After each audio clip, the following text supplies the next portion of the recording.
The Mediterranean burns crimson in the summer of 1815.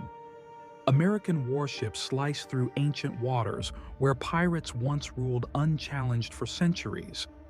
2 months will decide whether America bows to tribute or breaks chains for good. Picture this: your hard-earned tax dollars flowing directly into the pockets of North African pirates for decades. For generations, America paid ransom for safe passage. But what happens when a young nation finally says, enough? Commodore Stephen Decatur stands on his flagship's deck, salt spray stinging his weathered face like needles. Behind him, 10 warships bristle with cannons. Ahead lies Algiers, and the end of American humiliation at sea, the Barbary Coast. For centuries, these pirates enslaved over 1 million Europeans in cramped dungeons. They demanded tribute from every maritime nation sailing these waters. America paid millions. But in 1815, everything changed with 2 explosive months.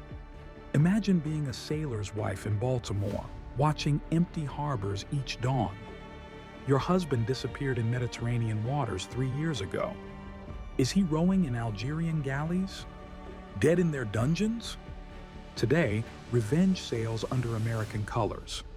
Omar Pasha, Dey of Algiers, counts tribute money in his marble palace while his favorite concubine feeds him grapes. Gold from America, silver from Europe flows endlessly. But he cannot see the American storm gathering beyond his horizon. Here's what your history books won't tell you about this shameful period.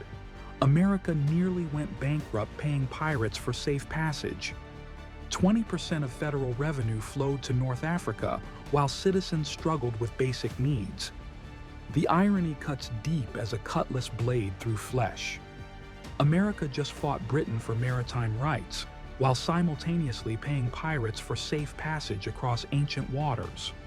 Freedom on one ocean, slavery on another. Which principle would ultimately prevail?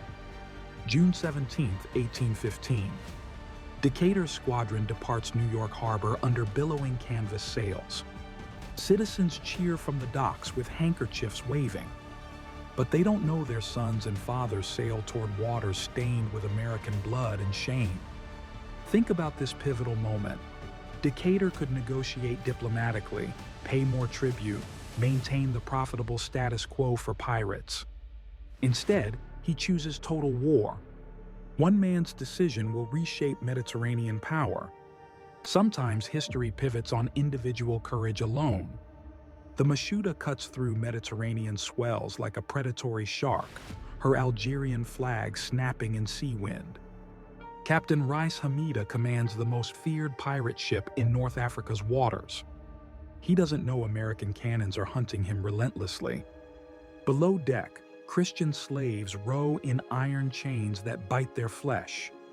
Europeans, Americans, their backs scarred from whips like grotesque tattoos. They've lost hope of rescue. But above deck, Hamida will soon face the fury of American justice.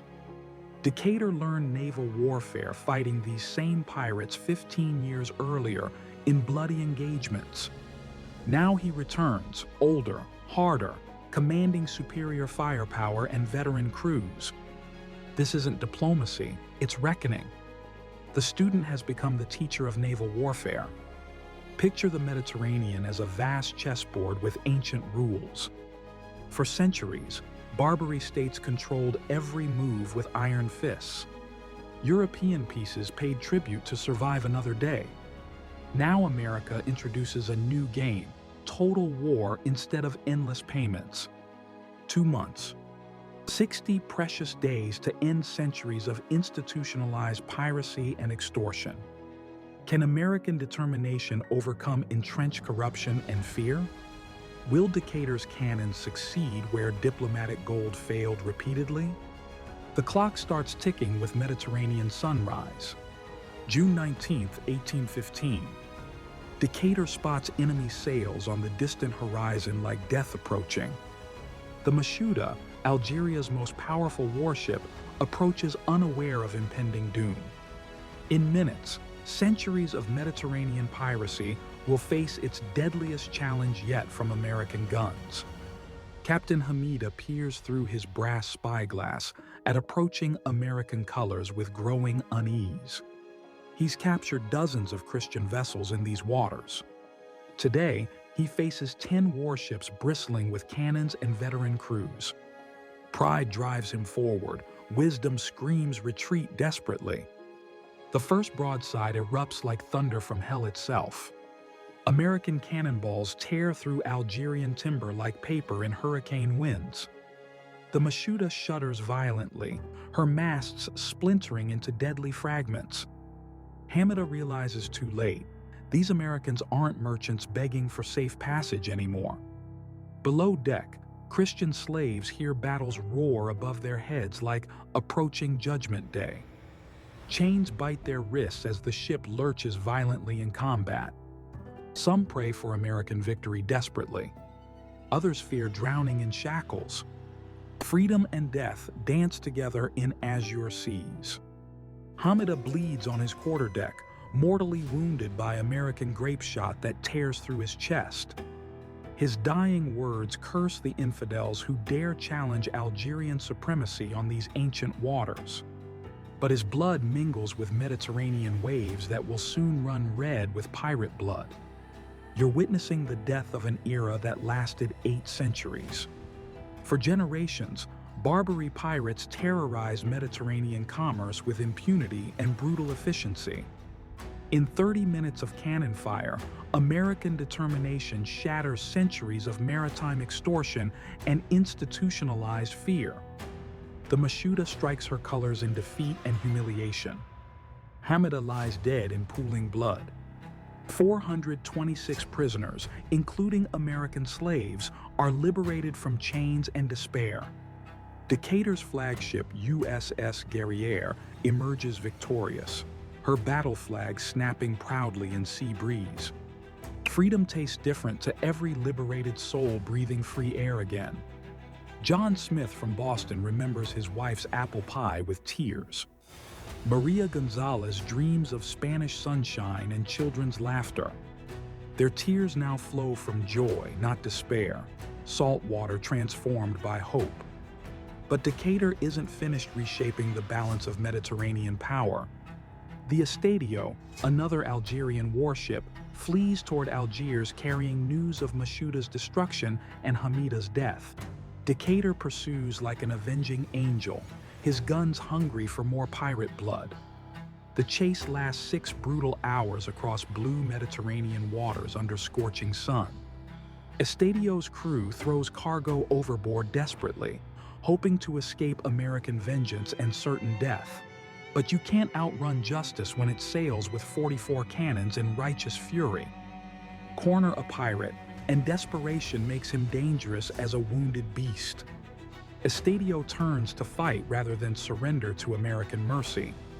Her captain knows Algerian dungeons await if he returns defeated and broken. Better to die fighting than face Omar Pasha's wrath. The second battle is shorter but bloodier than the first engagement. American gunners, now battle-tested and confident, pour devastating fire into Estedio's hull like rain. She surrenders within 20 minutes, her deck slick with blood and seawater mixed together grotesquely. 2 Algerian warships captured in a single day of combat. 800 prisoners freed from chains and slavery. American casualties, minimal and insignificant. Decatur has achieved in 2 days what diplomacy failed to accomplish in decades of negotiation and tribute payments. Picture Omar Pasha's shock when bloodied survivors stagger into his marble palace. The Americans destroyed Mashuda. Hamida is dead. They captured Estedio. His comfortable world of tribute and terror crumbles with each breathless, terrifying report from the survivors. You must understand the psychology of piracy that ruled these waters. It thrives on fear, reputation, perceived invincibility among victims. When American cannons shattered that mystique, they broke more than ships. They destroyed the foundation of Barbary power. Decatur anchors his squadron outside Algiers harbor like a steel fist threatening destruction. Citizens crowd the waterfront, pointing at American warships with fear and fascination. Some flee inland desperately. Many remain transfixed as their predatory economy faces potential extinction. The day's dilemma cuts to his core like a dagger. Submit to American demands and lose face with other Barbary rulers. Resist and face bombardment of his capital and people. Every choice leads to humiliation and loss. Sometimes power becomes prison. William Shaler, American diplomat, rows toward Algiers under a flag of truce that flutters nervously. Behind him, Decatur's cannons wait loaded and ready for action. Shaler carries terms that will either end piracy or start a bombardment. Diplomacy backed by firepower. Omar Pasha receives Shaler in his marble palace with trembling hands and worried expression. Sunlight streams through windows overlooking the harbor where American warships wait ominously. The contrast is stark, ancient luxury facing modern naval power. Which will prevail? No more tribute, Shaler declares with iron in his voice. Release all American prisoners immediately. Pay indemnity for past seizures. Or face total destruction. Omar Pasha's hands tremble slightly with fear. He's never heard such demands backed by superior firepower in his harbor. Here's the moment of truth that will reshape history. Omar Pasha can call Shaler's bluff and gamble on Algiers' coastal fortifications against American cannons. Or accept American terms and abandon centuries of profitable piracy.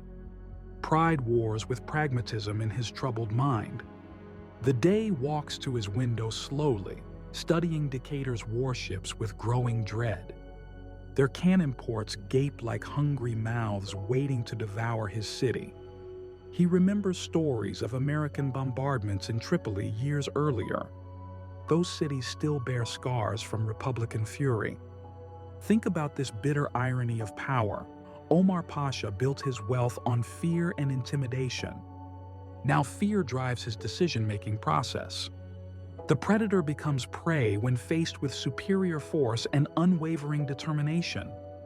The tables have turned. I need time to consider these harsh terms, Omar Pasha whispers with defeat in his voice. Shaler checks his pocket watch coldly.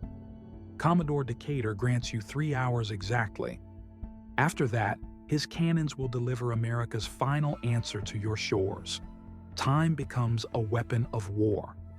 Those 3 hours stretch like eternity for everyone involved in this historic confrontation. Algerian officials debate frantically behind closed doors. Fight and possibly die gloriously? Submit and certainly lose face permanently? Sometimes survival demands swallowing pride.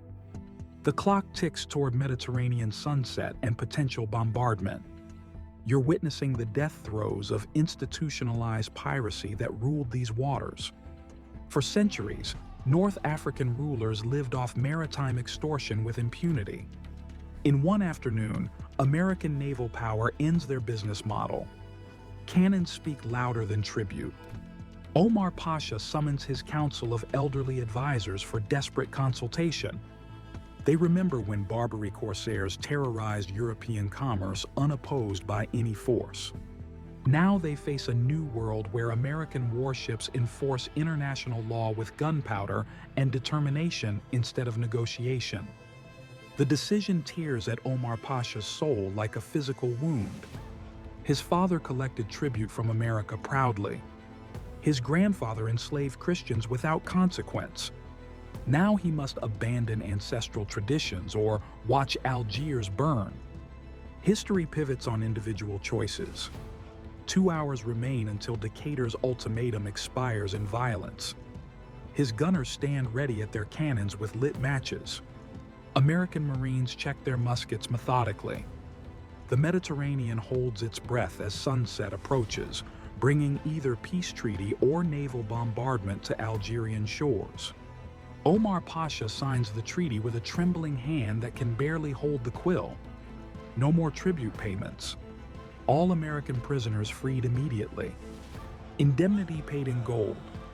His signature ends centuries of Barbary supremacy with a few strokes of reluctant ink on parchment. Picture the released American prisoners walking free after years in Algerian dungeons of despair. Sunlight blinds eyes accustomed to darkness and chains. They stumble toward Decatur's boats, hardly believing their nightmare has ended. Freedom tastes like salt air and hope. But Decatur isn't finished reshaping Mediterranean power. His squadron sails to Tunis next, then Tripoli afterward. Both rulers, hearing of Algiers' submission and humiliation, quickly signed similar treaties without resistance. American determination spreads like wildfire across North Africa. In Tunis, the Bey tries to negotiate desperately for better terms. "Surely we can reach accommodation," he pleads with Shaler. Decatur's response is simple and final: the same terms as Algiers, or the same fate as their navy. Clarity cuts through diplomatic confusion. 3 treaties signed in blood and fear. 3 nations intimidated into abandoning piracy. Decatur accomplishes in 2 months what European diplomacy failed to achieve in centuries of negotiation. Sometimes force succeeds where negotiation fails. Power respects power alone. The irony is delicious and historically significant. America, once victim of Barbary extortion, now dictates terms to former tormentors. The young republic has become Mediterranean superpower overnight. Student surpasses teacher in naval warfare, and diplomatic pressure combined effectively. September 3, 1815. Decatur's squadron departs Mediterranean waters changed by American cannons. Behind them, Barbary piracy lies shattered. Ahead waits America, finally free from tribute payments that once threatened national bankruptcy and humiliation. You've witnessed more than military victory in these waters. You've seen the birth of American naval supremacy that will echo through centuries. The nation that once paid pirates for safe passage now patrols Mediterranean waters as protector of international commerce. Think about the prisoners freed from chains: 500 Americans, hundreds of Europeans liberated from slavery. They return to families who'd given up hope. Children meet fathers they barely remember through tears. Wives embrace husbands presumed dead. War sometimes delivers miracles. The financial impact staggers imagination and transforms national economics. America saved millions in annual tribute that once drained the treasury. That money built roads, schools, canals instead of filling pirate treasuries with American gold. Sometimes military spending eliminates greater expenses through decisive action. Omar Pasha dies 3 years later, a broken man whose world crumbled around him. His palace crumbles into ruins. Algiers dwindles from pirate capital to struggling port city. When your business model is extortion, losing that monopoly brings economic and social collapse. But here's the unexpected truth that history reveals. Decatur's victory created new problems for American diplomacy. Without Barbary pirates, European powers grew jealous of American Mediterranean influence and trade advantages. Success bred different conflicts. Victory sometimes plants seeds of future wars.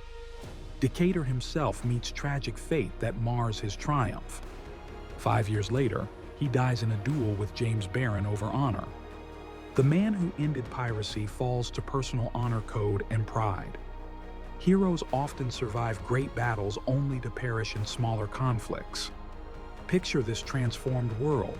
Mediterranean merchants now sail without fear of Barbary capture or extortion. Trade flourishes across ancient waters. Commerce expands exponentially. Decatur's 2-month campaign unleashed decades of economic prosperity across multiple nations. Violence sometimes creates lasting peace. The Barbary Wars established a pattern for future American foreign policy: decisive military action over prolonged diplomatic negotiation when national interests are threatened abroad. This precedent echoes through centuries of American foreign policy decisions worldwide, from Mediterranean to Pacific. Consider the slaves who died in dungeons before Decatur's arrival brought liberation. John Miller from Philadelphia, dead 1 month before rescue came. Sarah Thompson from London, expired 2 weeks before freedom arrived. Liberation came too late for too many innocent souls. Yet their sacrifice wasn't meaningless in the grand scheme of history. Their suffering motivated American determination to end Barbary piracy. Sometimes the dead inspire the living to achieve justice that seemed impossible. Memory becomes motivation for decisive action. The Mediterranean today hosts NATO fleets, cruise ships, commercial vessels sailing in complete safety. Few remember when these waters ran red with pirate blood and Christian tears of despair. Decatur's cannons made modern Mediterranean commerce possible for all nations. Here's history's final irony that echoes through centuries. The Barbary Wars, America's first foreign conflicts, established precedents for global intervention worldwide. From Mediterranean piracy to worldwide terrorism, the principle remains. American power protects American interests, regardless of distance. 2 months changed everything in the Mediterranean. 60 days ended centuries of piracy and extortion. Stephen Decatur proved that sometimes the sword achieves what the pen cannot accomplish. Force backed by righteousness creates lasting peace through decisive victory. The waves still crash against Algerian shores where Decatur's cannons once thundered with righteous fury. But they wash clean beaches now, not blood-stained decks of pirate ships and slave galleys. Sometimes the greatest victories are measured by the wars that never happen again.